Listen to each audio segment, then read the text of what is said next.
Professor Virginia Schein, Gettysburg College. We're delighted you could be with us today by videotape. Can you tell us some of the tales from the 1970s? Thank you. I would be delighted to do that, and I am delighted to at least be with you in spirit. I wish I could be there, especially for the Q&A afterwards and share more stories, but we'll do what we do. Yes, my topic is personnel research, tales of the 1970s, and if you're realizing I'm using the term personnel, there was no such thing as human resource management. We were all in personnel. To give you an idea of what I did in the 1970s sort of context, I will, just a very brief background of my early days. I got my degree from NYU in industrial psychology, and then my first job was with the American Management Association on 6th Avenue. Tread Parker was my boss. I was a research associate. Second job was with LOMA, the Life Office Management Association. You may be familiar with LIMRA, which deals with all of the sales personnel folks, and LOMA dealt with everyone else, and they were over on Park Avenue. And Bob Dugan was my boss, and then I moved up to be manager of personnel research, or just head of something personnel research. And then also in the 70s, after the LOMA job, then I moved over to MetLife, where I headed up, or was director of personnel research. And to give you sort of an idea how things have changed, I had a staff of 5, and I realized one of the people was Doris Haywood, who was head of EEO, Equal Employment Opportunity. So in that huge company, we just had one person, and she was in charge of EEO, and she reported to me.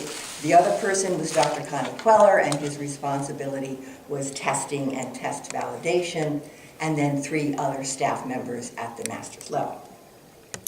In looking back and thinking about those days, one of the things that I think is now perhaps different is, at that time, all of the IO people were in-house psychologists, or that's how we called ourselves that. So over at JCPenney, we had Bill Byam and Steve Temlock. At Equitable, Tom Vriss and other psychologists. At Prudential, Mort Spitzer and other, these were all IO people. And IBM, of course, had a lot of IO people. AT&T had a lot of IO people. And we were also, the second thing I think of was Metro was a very important organization for us. We were a collegial group, and Metro became sort of our home, and we all looked forward to the monthly meetings over at the Harvard Club where they were held then. So that was kind of the backdrop. I thought I would share with you, just as when Harold asked me to do this, just some stories, what came to mind about personnel research in the 1970s, what it was like. The first thing that came to my mind was attitude surveys, and what I recalled was it was, compared to now, an uphill battle. Companies other than IBM wanted nothing to do with attitude surveys, and they would usually say to me things like, well, why do I want to find out what the employees think?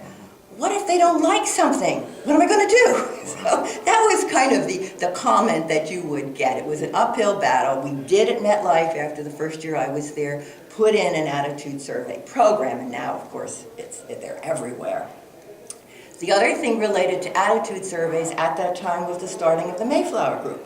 So I was a founding mother, everybody else was a founding father, but it was an exciting time, the idea of sharing data.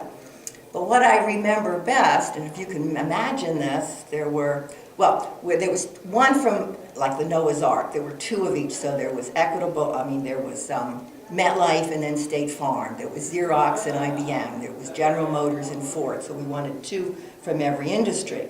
So there was probably about 16 of us as founders, and we went out to California in La Jolla, and I kind of remember we weren't locked in, but it felt like we were in this windowless room for 3 days, because our mission was to decide on 20 core items that all of us would use in our surveys.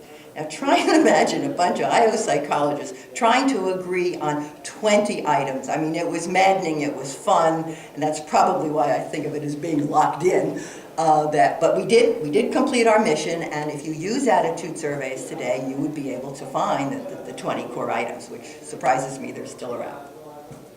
Another story that I think of when I think of the 1970s was putting flex time into MetLife. MetLife was a pretty stodgy company at the time, 50,000 employees, rows of clerks at desks and so on, a real 9 to 5. If you were 5 minutes late in New York, you were docked, etc. It was sort of a childlike atmosphere. So putting flex time in was a big accomplishment, and MetLife became the first company in New York City to do it. It was popular in Europe. It was not popular in the United States. This would be very early 1970s. As the supervisors would say to me, well, how can I not watch my employees? If I don't watch them, they won't work. So that was the attitude. So I was delighted, and by my being an IO psychologist, I believe that was what made it happen, because we were able to do research. We got permission to do a 4-month experiment. We did a quasi-experimental research project. We actually had groups on flex time, and we had control groups, and all of this was measuring productivity. So it was pretty good stuff that we were able to do. And at the end of the experiment, the 4-month experiment, we did the analysis, and the outcome was no adverse effect on productivity. No, the sky didn't fall in because we weren't monitoring the employees all the time. And I remember I wrote the memo, sent it to the president, Dick Shin. It's probably within a day or two that he came back and said, have your staff put in flex time, and we were able to put flex time in for all of the 50,000 people in that large company at the time. Say we were the first. And my favorite story about that is, so I'm sitting on the subway now. Everybody has flex time. I'm sitting on the subway, and there's a young man in front of me hanging on a strap, going along. And I hear him talk about flex time and MetLife, so I start to listen, and he says, I love flex time in my job at MetLife. And he said, we just had a baby, and so now I go in really early, but I can come home by late afternoon, and I get to play with my little girl. And I sat there and thought, you know, if I do nothing else, this really feels good to be an IO psychologist. Well, that was my flex time story. They were exciting days because the law, so we had the Civil Rights Act of 1964, but then the equality laws really started changing. One of the most significant court cases, Supreme Court case, was Griggs versus Duke Power, which came down in 1972, and that had to do with the requirement that tests should be validated, which of course we all knew, but all of a sudden here comes this court case that said tests must show, I guess maybe they use the term business necessity or job related. In the insurance industry, you had all these executives say, well, we're going to throw away tests, we don't know what to do. So one of my jobs then was I teamed up with a lawyer, and we went around to various companies, and I would give like a little mini course in what is test validation, so they weren't so afraid of it, and then they were able to do validity for their tests. So again, it was kind of fun to be an IO psychologist in those days. Another hot topic that I remember was, I think that differential validity was brand new then. Validity is different for blacks versus whites, as we termed it then. So that was an active time then. Back to the law, the other thing that came to mind of personnel research in the 1970s was the AT&T consent decree. AT&T was being sued by the EEOC for discrimination against minorities and women. And this was one of the first cases where they were looking at, why are there no women in management? And so they were honing in on AT&T, and I remember people like Doug Bray talking about this case, and I think they were saying the truckloads of data they had to submit to the government, so it was a really big deal, and everybody was watching this, what's going to happen. And the outcome came, it was January 1973, and I always thought, and still do, that on that day, I think every CEO in New York was waiting by the phone, just had phones then, what is going to happen? What is this going to mean? And it came down very strong. AT&T had to pay $15 million in back pay, mainly to women, and something like $23 million or so for future research to improve the status of women, hence the assessment centers for women. So it really was being said, okay, companies, you've got to do something. I got involved at that time through with the president asked me, what are we going to do? I remember IBM had a very good start in a program then with Barbara Boyle at the time. So what we decided to do, I don't know what we called it, the waterfall or trickle down or something or other, I was going to make a presentation to the board of directors of MetLife of why women needed to be in management, and then we were going to have the presentation by my staff to every department head.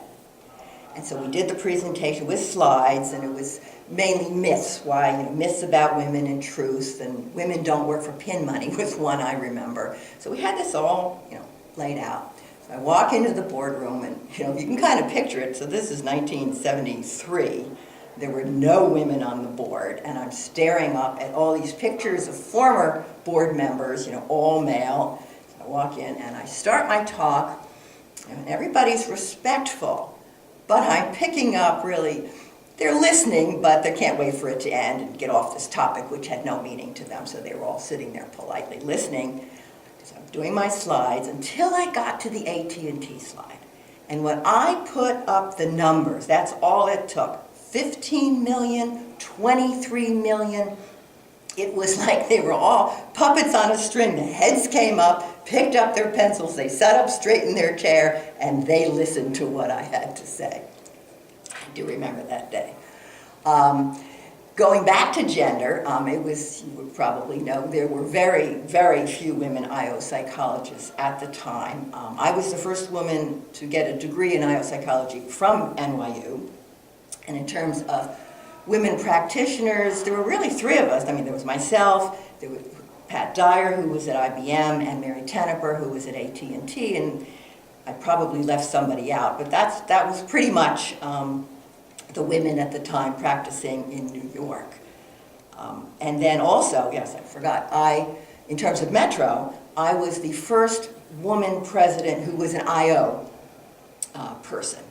Metro, it was sort of, maybe people don't know, originally was clinical. And so there were a couple women who were presidents, but then it was Tread Parker, Mort Spitzer, and Bill Byam. Bill Byam being one of the leaders, decided this is going to be our group. And so it was around 1970, somewhere around that time, maybe others have better dates, that it became far more IO, and then I became the first woman to be president of the more IO-based organization.